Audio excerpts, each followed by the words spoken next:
चले तो सामने आराम आपकी इच्छा से। मैं सबसे पहले शिला सुखदेव सिंह जी को धन्यवाद देना चाहता हूं, जिन्होंने प्रथम पूर्ण तिथि पर सुखदेव सिंह गोगामणि जी की जो मनाई जा रही है उसमें उन्होंने मुझे याद किया। उनकी पुत्री उर्वशी शेखावत जी अभी बिल्कुल बच्ची है, उसको मैं अपने तरफ से आशीर्वाद देता हूं। और हमारे मंच पर विराजमान और हमारे सामने विराजमान राजस्थान के और राजस्थान के साथ साथ बिहार, मध्य प्रदेश, उत्तर प्रदेश, छत्तीसगढ़, गुजरात, तमाम प्रांत के लोग यहाँ पर मौजूद हैं। मैं सभी बंधुओं को यहीं से प्रणाम करता हूँ, क्योंकि मैं सबका नाम नहीं जानता। भाइयों, ये एक ऐसा अवसर है कि इसमें क्या बोला जाए क्या न बोला जाए। ये कोई राजनीतिक मंच नहीं है, लेकिन अभी बैठे बैठे हम सोच रहे थे कि क्षत्रिय समाज का इतिहास क्या है, हम कहां से शुरू हुए और समाज के लिए कहां कहां हम खड़े हुए और कहां कहां हमने कुर्बानी दी। इसी पर एक पंक्ति है, हम कौन थे क्या हो गए, हम कौन थे क्या हो गए और क्या होंगे अभी, आओ मिलकर के विचारें ये समस्याएं सभी। यद्यपि हमें इतिहास अपना प्राप्त पूरा है नहीं, फिर भी हम कौन थे ये भी अधूरा है। भाइयों, हमारी जो जड़ है, हमारा जो इतिहास है, वो सतयुग से शुरू होता है। तब हम मनु के रूप में मौजूद थे, मनु के संतान के रूप में मौजूद थे। उस समय हमारा पूरा इतिहास है कि समाज के लिए हमने क्या किया, यानी हमारे पूर्वजों ने क्या किया।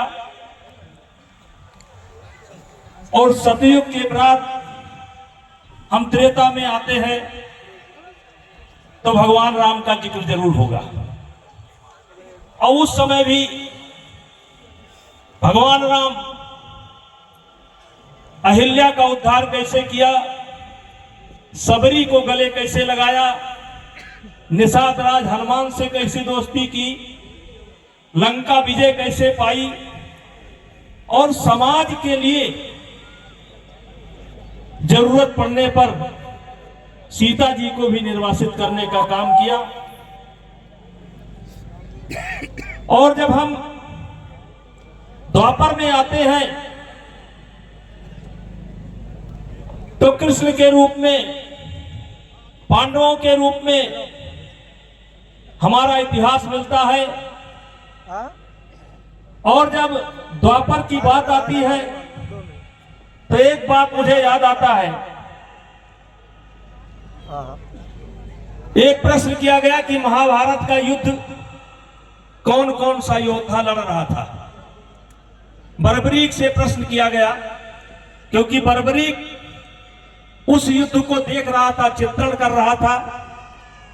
बर्बरीक से पूछा गया, क्योंकि अब अर्जुन को लगता था मैं सबसे बड़ा योद्धा था, धर्मराज को लगता था कि मेरा भी किरदार बहुत ठीक ठाक है, भीम को भी लगता था। तो बर्बरीक से पूछा गया तो बर्बरीक ने उत्तर दिया कि चाहे पांडव पक्ष हो और चाहे कौरव पक्ष हो, दोनों पक्ष से अगर कोई लड़ रहा था तो अकेले श्री कृष्ण लड़ रहे थे। और तब मेरे मन में एक सवाल उठता है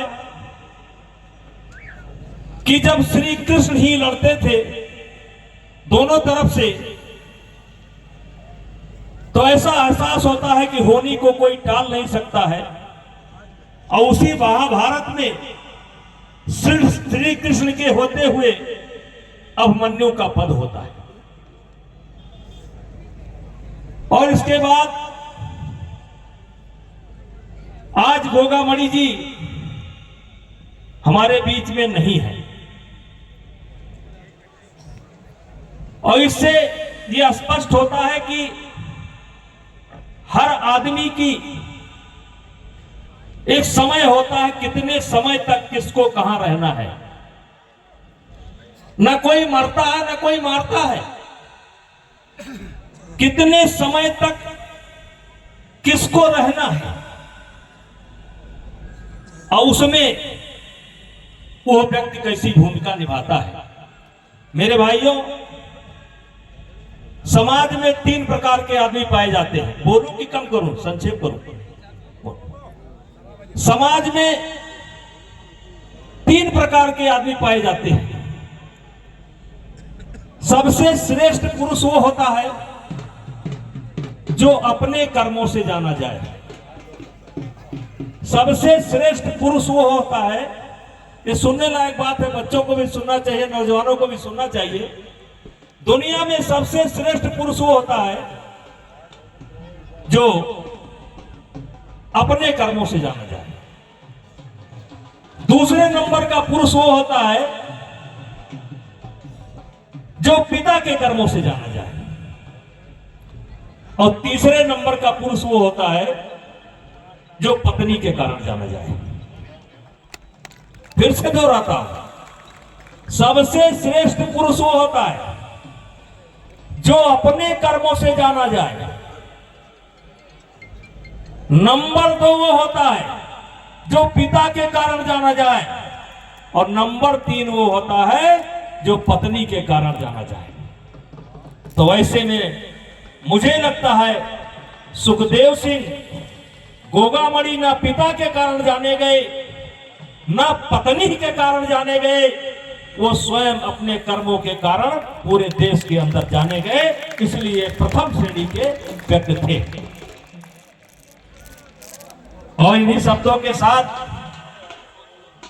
मैं अपनी वाणी को समाप्त करता हूं। मेरा घर जैसे ये बीच की गैलरी है, ऐसे सरयू नदी है अयोध्या के किनारे, और सरजू के उस पार हम हैं। यानी एयर दूरी अगर देखी जाए, वैसे तो 5 किलोमीटर पड़ता है, लेकिन अगर एयर दूरी देखी जाए तो मात्र 3 किलोमीटर पड़ता है। मैं वहीं से हूं।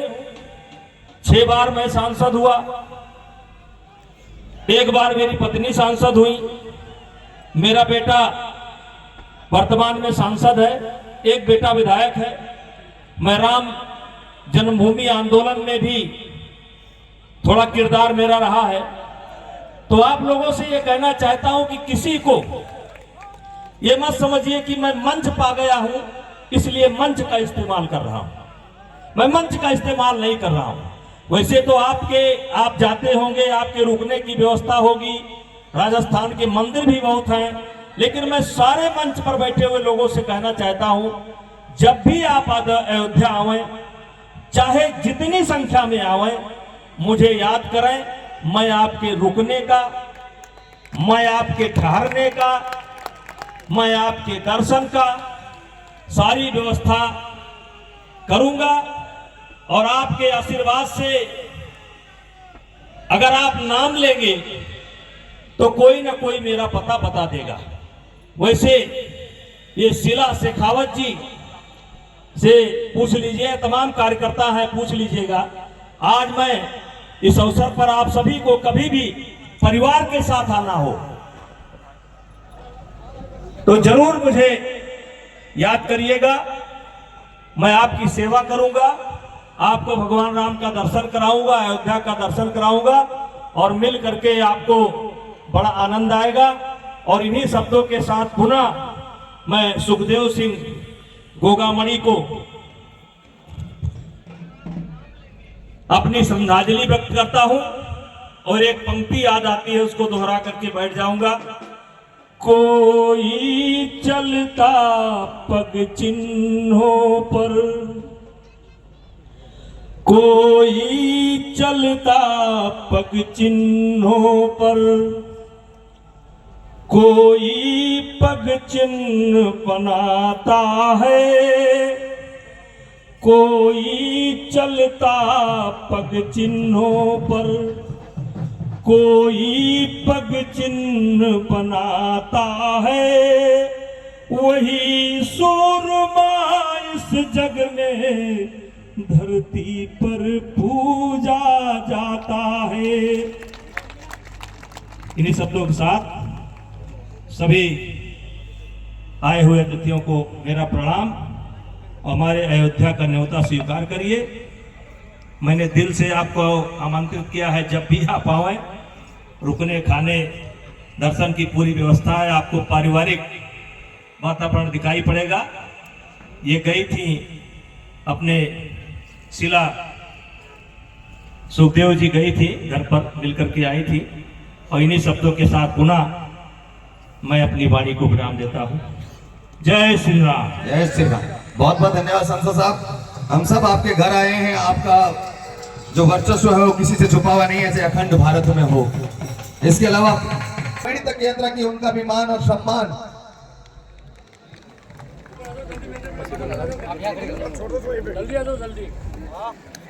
हेलो, 1 बजे 1:15 बजे मूर्ति का निर्माण है। माननीय सांसद साहब ने बोल ही दिया। अभी शिला सुखदेव सिंह भाभीसा का अभिभाषण है।